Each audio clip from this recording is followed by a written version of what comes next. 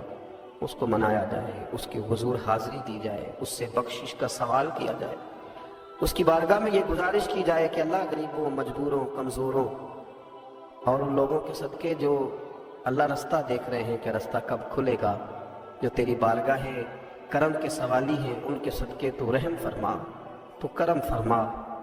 تو میرے عزیز، ایک اور بات جو اللہ کو منانے کے لیے ہمیں ہمارے پیارے رسول صلی اللہ تعالیٰ علیہ وسلم نے بتلائی کہ جب انسان بہت زیادہ عاجزی کرتا ہے نا، بہت زیادہ عاجزی، تو پھر بھی اللہ مان جاتا ہے۔ ایک موٹا سا مقصد قرآن پاک نے دیا ہے۔ مقصد یہ بیان فرمایا ہے کہ تم بہترین امت ہو، اخرجت للناس، تمہیں لوگوں کے بھلے کے لیے پیدا کیا گیا ہے۔ وہ بھلا تم نے یہ کرنا ہے کہ تأمرون بالمعروف، تم نے لوگوں کو بھلائی کا حکم کرنا ہے، وتنہون عن المنکر، اور لوگوں کو منکرات سے، بری باتوں سے منع کرنا ہے۔ اللہ تبارک و تعالیٰ نے 1,24,000 کم و بیش انبیاء بھیجے، تو انبیاء تبلیغ کرنے آئے تھے۔ مقصود تبلیغ ہے، مقصود دعوت دینا ہے، مقصود پیغام دینا ہے۔ کھول کے انہوں نے پیغام دیا، بلکہ سورہ یاسین میں انبیاء کرام علیہ السلام کا وہ قول موجود ہے کہ جب وہ کہتے تھے کہ وما علینا الا البلاغ المبین، کہ بھی ہمارے ذمے تو کھول کر بیان کرنا ہے۔ وہ دعوت دیتے رہے۔ نبی کریم سید عالم صلی اللہ علیہ وسلم پر اللہ کریم نے سلسلہ نبوت کو بند فرمایا۔ اب یہ ذمہ لگ گیا امت کے علماء نے، اولیاء نے، صوفیاء نے ہر زمانے میں دعوت دین دی۔ ایک ہی مقصد ہے، صرف دعوت دین دینا، فقط ایک مقصد، اس کے علاوہ کوئی دوسرا نہ مقصود ہے نہ اس کی کوئی ضرورت ہے۔ دعوت دین صوفی اپنی تکمیل کرتا ہے، اللہ سیکھتا ہے، وہ مختلف طریقے ہیں، نقشبندیہ ہے، چشتیہ ہے، سہروردیہ ہے، نوشائیہ ہے، قادریہ ہے، اپنے اپنے طریقوں کے مطابق صوفیاء ان کی تکمیل کرتے ہیں۔ پھر جب وہ مکمل ہو جاتا ہے، مکمل ہونے سے مراد یہ کہ اس کے جو رذائل ہوتے ہیں وہ دور ہو جاتے ہیں، فضائل شروع ہو جاتے ہیں، جھوٹ نکل جاتا ہے، بدی نکل جاتی ہے، بدنگاہی نکل جاتی ہے، حرام کھانا اسے تکلیف دیتا ہے، وہ نبی کریم علیہ الصلوۃ والسلام کے طریقہ مبارکہ کو پسند کرنے لگتا ہے۔ اب اس کے ذمہ لگا دیا جاتا ہے، جس کا نام خلافت بھی ہے، دعوت و ارشاد بھی ہے۔ اب وہ آگے نکلتا ہے، دین کا پیغام دیتا ہے۔ باقی پھر آپ کو پتہ ہے کہ رش جب میلہ بہت بڑا ہو جائے تو اس میں کون کون کہاں سے آ کے کس کس روپ میں شامل ہو گیا پتہ کوئی نہیں چلتا۔